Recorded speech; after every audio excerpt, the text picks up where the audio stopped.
भाऊ मोठं यश एनडीए दिसून येते, काय सांगा? नाही, जंगलराज विरुद्ध सुशासन, दुःशासन विरुद्ध सुशासन या पद्धतीने 1990 पासून 2005 पर्यंत जो जंगलराज लोकांनी अनुभवला, बघितला, तो अंधार कोणीही विसरायला तयार नाहीये. आज बघितलं तर मीही बिहारमध्ये 6 दिवस प्रचारासाठी गेलो होतो. जुन्या आठवणी आणि त्या ठिकाणी जे कुशासन बघितलं, हे मतदान सुशासन म्हणजे एनडीएच्या बाजूनी विकासासाठी आहे.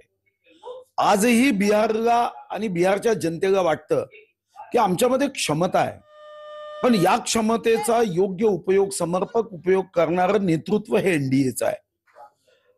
आज रस्ते असेल, वीज अखंडित 24 तास वीज देण्याचं काम असेल, शिक्षणामधली सुधारणा असेल, आरोग्यामधली सुधारणा असेल, एमएसएमई किंवा लघु उद्योग, सूक्ष्म उद्योग, छोटे उद्योग या संदर्भात सुधारणा असेल.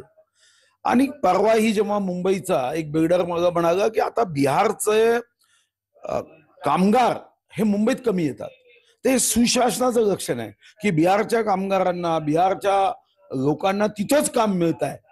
आणि आपल्याला माहिती आहे की बिहार किती श्रेष्ठ आहे. तथागत भगवान गौतम बुद्धाची भूमी आहे, भगवान महावीरांची भूमी आहे. डॉक्टर राजेंद्र प्रसाद सारखे कोहिनूर पेक्षा जास्त तेजस्वी नेते तिथून जन्माला आले. जयप्रकाश नारायणजींची भूमी आहे. नालंदा विद्यापीठ आजही IAS किंवा UPSC परीक्षा सर्वात जास्त पास करणाऱ्यांची बिहार आहे. पण जेव्हा गरिबीचा विचार करतो तेव्हा आज देशाच्या सरासरीमध्ये सुद्धा बिहार नाही. आणि ही मात्र बिहारी लोकांना खटकत होती. आणि यातून एनडीएच्या मागे विश्वगौरव, देशगौरव, युगपुरुष नरेंद्र मोदीजींच्या नेतृत्वामध्ये व नितीश कुमारजीच्या नेतृत्वात आज बिहारमध्ये अतिशय योग्य पद्धतीने लोकांनी कौल दिलाय. वोट चोरीचा कुठेतरी प्रश्न काँग्रेस समोर केलता, कमी सीटा निवडून आल्या काँग्रेसच्या. नाही, खरं तर हे वोट चोरी नाही आहे, यांच्या मेंदूची चोरी आहे. अहो, मला एक गोष्ट समजत नाही, तुम्ही स्वतःच्या कर्तव्यापासून वंचित राहायचं का? तुम्हाला बूथ लेवल एजंट नियुक्त करायचे, तुमच्याकडे कार्यकर्ते नाही आहे. वोट चोरी, वोट चोरी. बिहारच्या लोकांना असं वाटतं की आमच्या बिहारच्या विकासाबद्दल हे काहीच बघत नाही, बिहारच्या रस्त्यांबद्दल बघत नाही, बिहारच्या रोजगाराबद्दल बघत नाही. आज कोई थोड़ी खड़ा रहता है बिहार की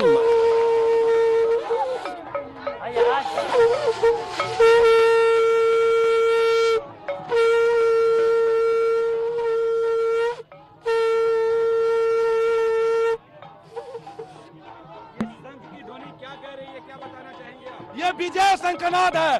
कोई भी काम का जो अगर शुभ होता है, शुरुआत होता है, तो वो विजय शंखनाद के साथ होता है. तो एक बार फिर से 2025 से 30 के लिए जो शुरुआत होगी, ये नए बिहार के लिए, फिर से आगे बढ़ाने के लिए, नए सरकार के लिए और माननीय नीतीश जी के नेतृत्व में उसी का विजय शंखनाद है.